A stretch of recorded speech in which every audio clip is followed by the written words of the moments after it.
Hello guys, welcome back again to my channel. In today's video, I'm going to show you guys how to fight Azhdaha, the new weekly boss. As you know, Azhdaha always have two elements in a single fight and these elements change every week. As far as I know, currently there are 4 elements that Azhdaha has, which is Pyro, Cryo, Hydro, Electro, and there will be only 2 elements appear every week. In that case, today I'm gonna be showing you the Pyro and Cryo elements, and in the future I'll be making the other 2 elements, so don't forget to subscribe and turn on the notification to get the updates about the upcoming video. Okay, enough with the long intro, let's jump straight into the video.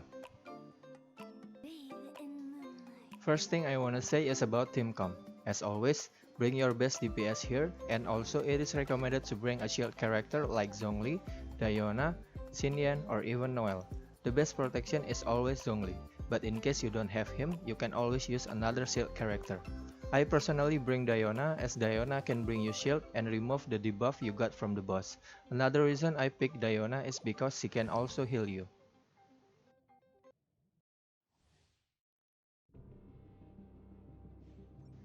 In this first phase, the boss will have no elements other than Geo.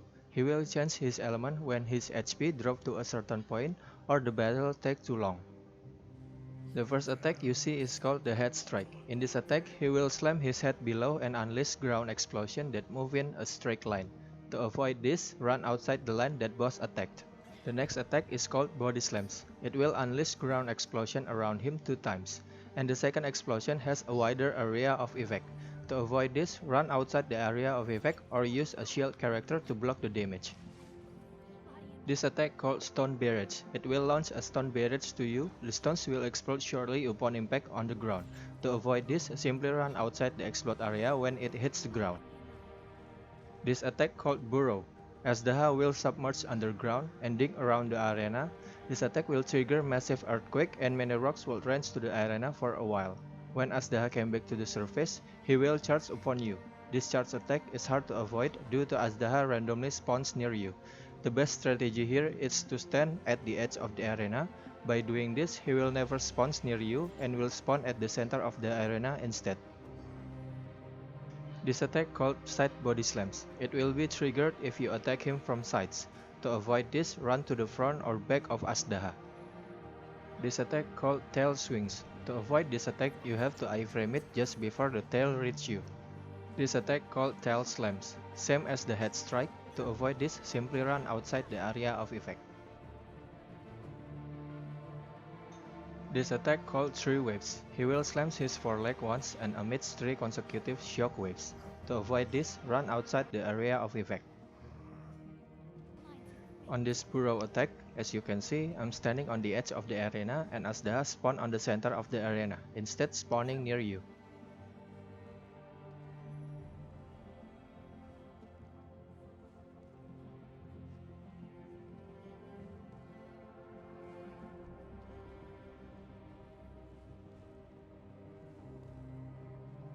Before he enters to the second phase or changing elements, Azhdaha will always launch an attack called Tremors, which it slams its legs onto earth 6 times, unleashing shockwaves around it. The 6 shockwaves always have a bigger area of effect. To avoid this, run far away outside the area of effect until it finished. Keep in mind that this attack will produce several effects based off the current infused element.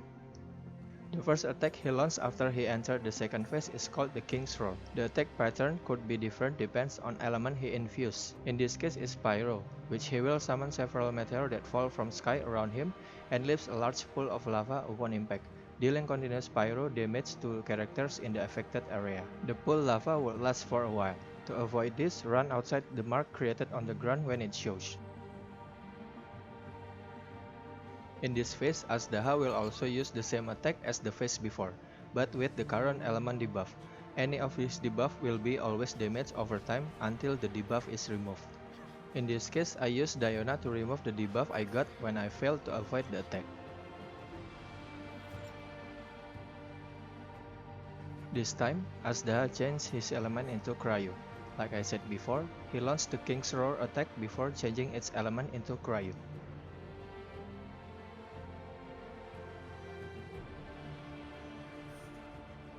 In this second element, his first attack will be the Elemental Tree. Azhdaha will submerge underground while leaving his tail on the surface. The tail will unleash a massive hailstorm around it. The fallen ice chunk will explode upon impact, followed by circular ice spikes that will pulse thrice in the affected area. To avoid this, when the mark on the ground starting to show, run outside the marked area. This attack is pretty hard to avoid, so in that case, once again I use Diona to remove any debuff whenever I fail to avoid the attack.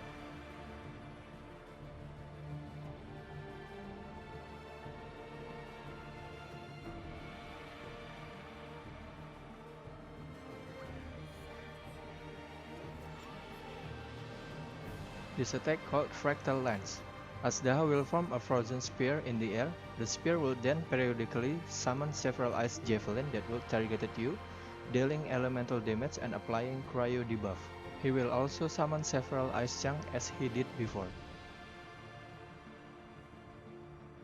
Take a note here, whenever his health is below 40%, he then will be infused with 2 elements, which means he will also attack with his previous element attack type.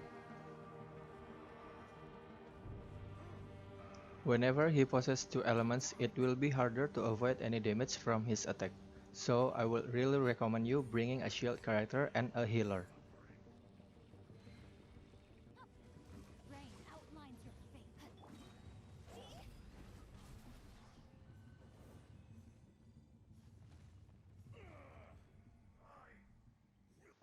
Okay guys, that's all for today's video. Good luck to you all fighting Azhdaha. I hope you enjoy and learn something new in this video.